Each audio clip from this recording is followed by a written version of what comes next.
se ha buscado la verdad del santuario.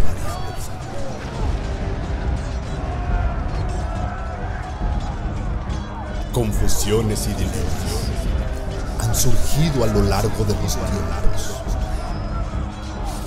Sin embargo, Dios, por medio de los profetas, ha quitado el velo de la duda, mostrando así los propósitos de su ley.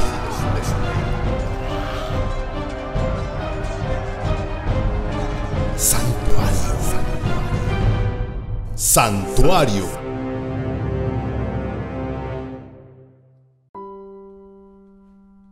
Queridos amigos, hermanos, reciban un cordial saludo. Bienvenidos a esta nueva sesión de videos que tenemos acerca de estos temas importantes sobre el santuario, sus servicios y el ministerio que se realiza ahí. Vamos a estar viendo durante estos temas lo que se hacía en el santuario terrenal en tiempo antiguo y también lo que se está haciendo ahora. Recordemos que el santuario terrenal era sombra y figura del santuario celestial.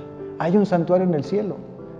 ¿Y qué es lo que se hace ahí? ¿Para qué sirve? ¿En qué nos beneficia? Lo estaremos viendo durante estas sesiones.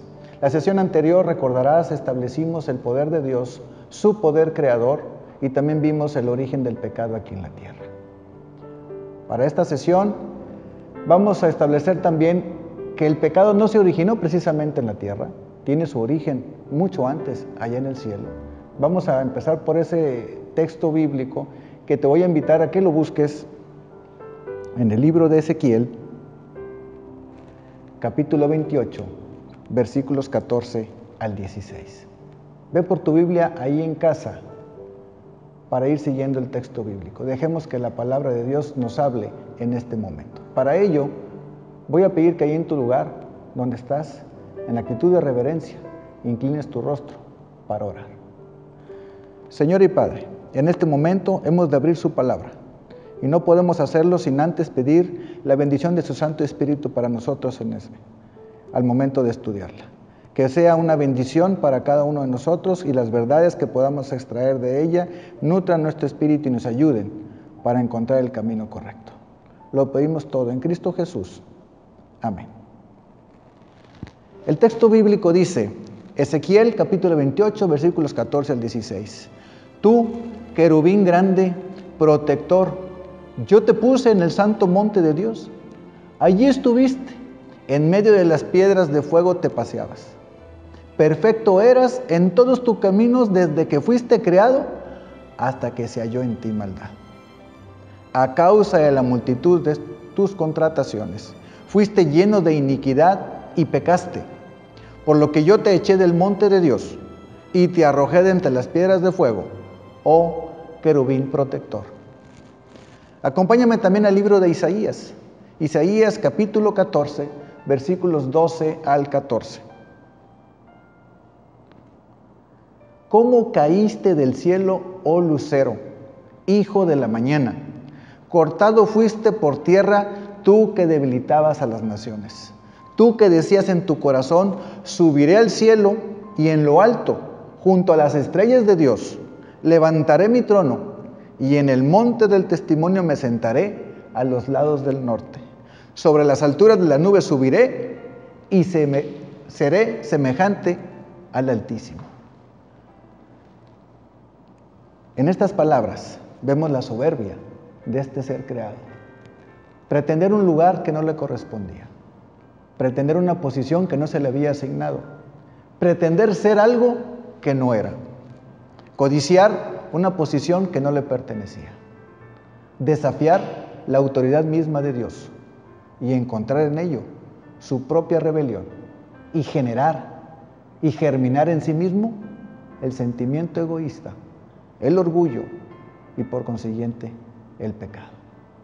No fue más suficiente esto para que, a pesar de la paciencia y misericordia de nuestro Dios, no se encontrase ya más lugar para él en el cielo. Después de las múltiples ocasiones en que el Señor le llamó al arrepentimiento y ante su rebeldía, tuvo que ser expulsado del cielo. Y entonces vino a esta tierra, al único lugar donde él podía entrar en ese momento, en el momento del Edén, en el árbol de la ciencia del bien y del mal, a intentar hacer caer al ser humano en el pecado. La vez pasada lo vimos. Génesis 2:17. Mas del árbol de la ciencia del bien y del mal no comerás, porque el día que de él comieres ciertamente morirás. En la sesión pasada establecimos cómo, aunque la muerte no era de forma o de un efecto inmediato, tenía una connotación clara y concisa en el mandato divino. Este pasaje, y a través de la caída en pecado de Adán y Eva, nos dice que las consecuencias inmediatas, lo vimos, fue la separación de Dios, perder su hogar en el Edén, conocer su desnudez, el conflicto en la misma pareja y perder la vida eterna. Pero pareciera que había una consecuencia que no era tan inmediata, o al menos así se lo hizo creer la serpiente a la mujer. Porque le dijo, ¿sabe Dios que cuando comas de ese fruto no vas a morir, sino que serás como Dios, conociendo el bien y el mal? En efecto, Adán y Eva conocieron el bien y el mal, pero no fueron como dioses. Solamente cargaron con sí y arrastraron la desgracia del pecado. Esa consecuencia que parecía no ser inmediata, porque la serpiente dijo, no moriréis, y en efecto, no murieron inmediatamente, pero fueron aprendiendo que empezaron a morir. Perdieron la vida eterna, fueron expulsados del Edén, ya no podían nutrirse del árbol de la vida, y conocieron en el primer sacrificio que se tuvo que hacer para vestirlos lo que significaba derramar sangre. En este momento, nosotros nos encontramos ante la disyuntiva que ellos mismos vivieron. ¿Qué hay que hacer cuando caemos en pecado? Dios diseñó un sistema divino para tratar tanto al pecado como al pecador. Romanos 6:23 nos dice, porque la paga del pecado es muerte, mas la dádiva de Dios es vida eterna en Cristo Jesús, Señor nuestro. Este pasaje es muy claro. La paga del pecado solamente tiene un precio, muerte.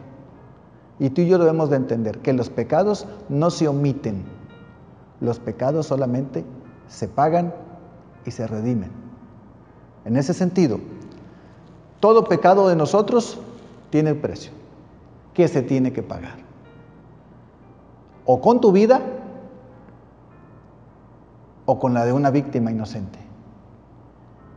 Entonces es cuando Jesús y los ángeles comentan a la pareja en pecado, a la pareja en desgracia, y le dicen, ¿sabes qué? Sí es cierto, hay que morir.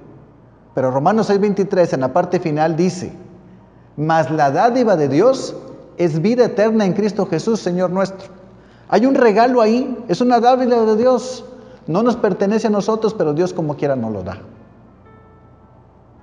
En ese sentido, debemos de aprender que si en algún momento tú y yo vamos a ser redimidos, no es por ti o por mí, sino por Cristo Jesús. Para que el hombre pudiese entender cómo se desenvolvía este plan, ellos tuvieron que aprender el sistema de sacrificios. Entonces, se les explica a la primer pareja cómo habría de ser el pago del pecado cometido y cómo ellos habrían de enseñar generación tras generación cómo se debería de pedir el perdón de Dios a través del derramamiento de la sangre de una víctima inocente. ¿Cómo habría de ser esto? Cuando ellos fueron expulsados del Edén, ya no podían regresar a casa, pero sí regresaban a las puertas de la ciudad. Y ahí mismo ofrecían sus sacrificios en favor de sus pecados y elevaban sus oraciones para que llegasen hacia nuestro Dios. Y así fueron enseñando a sus hijos y los hijos a sus hijos y así a través de generación en generación. Durante la historia sabemos que la degradación de los pueblos y las naciones se fue dando gradualmente, de tal manera que el sistema sacrificial que Dios había impuesto a la salida del Edén había sido tergiversado por todos esos pueblos paganos y lo habían convertido en sacrificios humanos, derramamiento de sangre inocente, pero no para redimir pecados, derramamiento de sangre inocente para alimentar el espíritu que Satanás mismo había generado de rebelión desde el cielo y ahora para echar a perder y echar por tierra la ley de Dios. Víctima de todo eso y de las circunstancias que estaban sucediendo, es que Dios tiene que dejarle claro al hombre y hacerle ver cómo tendría que ser todas las instrucciones claras para llevar a cabo cada uno de sus sacrificios. No confundir. A Dios no le place el derramamiento de sangre. No es como los dioses paganos, los cuales decían que para calmar su ira era necesario sacrificar a alguna doncella o algún bebé o algún niño. No, esas son las ideas idólatras y tergiversadas que el Satanás empezó a generar en la mente de cada uno de ellos. En realidad, lo que estamos diciendo es que sí tenía que haber derramamiento de sangre, y el sistema sacrificial estipulado por Dios desde el momento en que los hombres cayeron en pecado era darse cuenta de la gran precio que se tiene que pagar por el pecado. Al momento de que el pecador incrustaba el cuchillo y degollaba a la víctima, debía degustar la sangre y en ese momento darse cuenta lo que significaba haber pecado.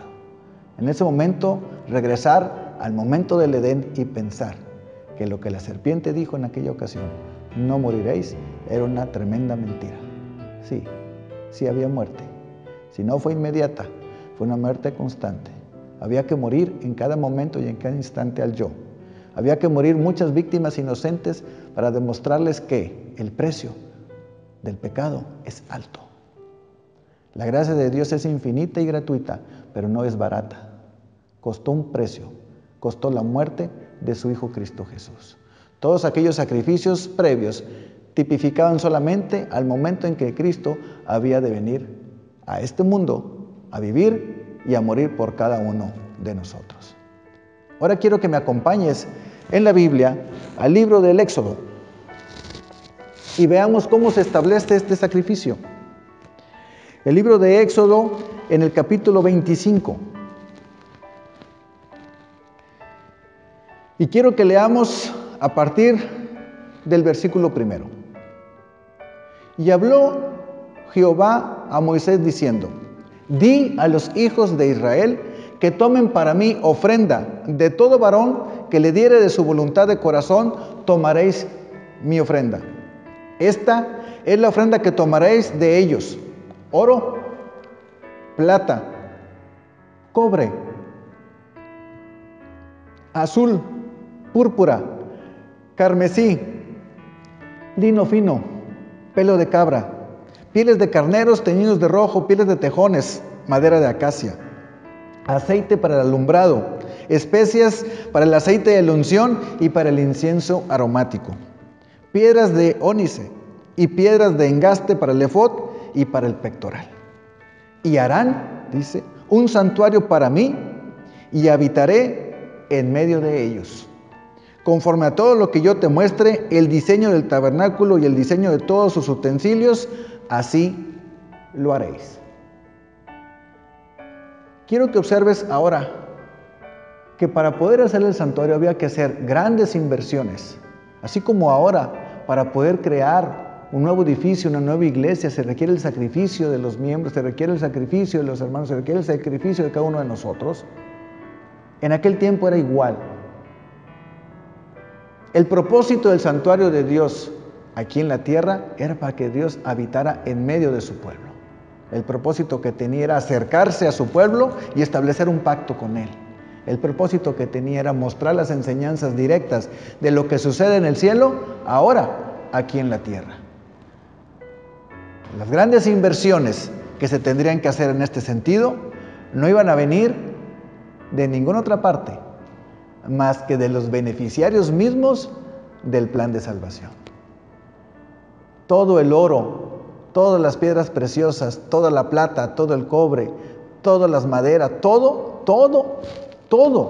lo que se hizo para construir el santuario provino de la ofrenda voluntaria de cada uno de los fieles hijos de Dios en el pueblo de Israel.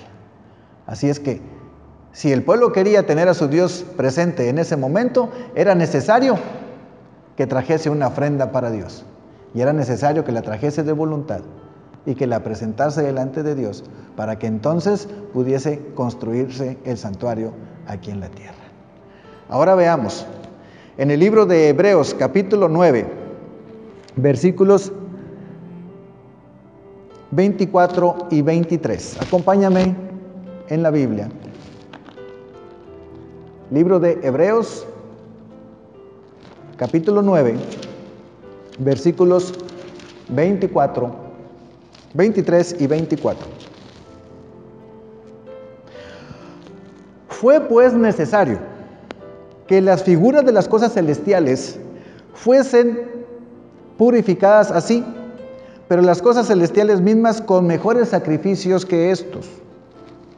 Porque no entró en Cristo en el santuario hecho de mano, figura del verdadero, sino en el cielo mismo, para presentarse ahora por nosotros ante Dios, y no para ofrecerse muchas veces, como entraba el sumo sacerdote en el lugar santísimo cada año con sangre ajena. De otra manera, le hubiera sido necesario padecer muchas veces desde el principio del mundo. Pero ahora, en la consumación de los siglos, se presentó una sola vez y para siempre, por el sacrificio de sí mismo, para quitar de en medio el pecado. Y de la manera que está establecido para los hombres que mueran una sola vez y después el juicio, así también Cristo fue ofrecido una sola vez para llevar los pecados del mundo, y aparecerá por segunda vez sin relación con el pecado para salvar a los que esperan. Queridos amigos, lo que nos está enseñando aquí el libro de Hebreos y lo que hemos visto en el santuario terrenal es la manera en que Dios instruía a su pueblo y a sus hijos a entender, los que vivieron antes del sacrificio de Jesús, el Mesías que habría de venir. Cada sacrificio, cada derramamiento de sangre de cada animal, de cada cordero, de cada macho cabrío, de todos los animales que quedaron escritos en las leyes que se podían hacer en base al tipo de pecado y al tipo de fiesta y al tipo de sacrificio que se tenía que hacer, nos enseñaba que en algún día, en el futuro, habría de venir Cristo para morir una sola vez y para siempre. Al ver cada sangre derramada en ese sentido, ellos aprenderían el verdadero costo del pecado, pero más aún, comprenderían el verdadero precio de la redención.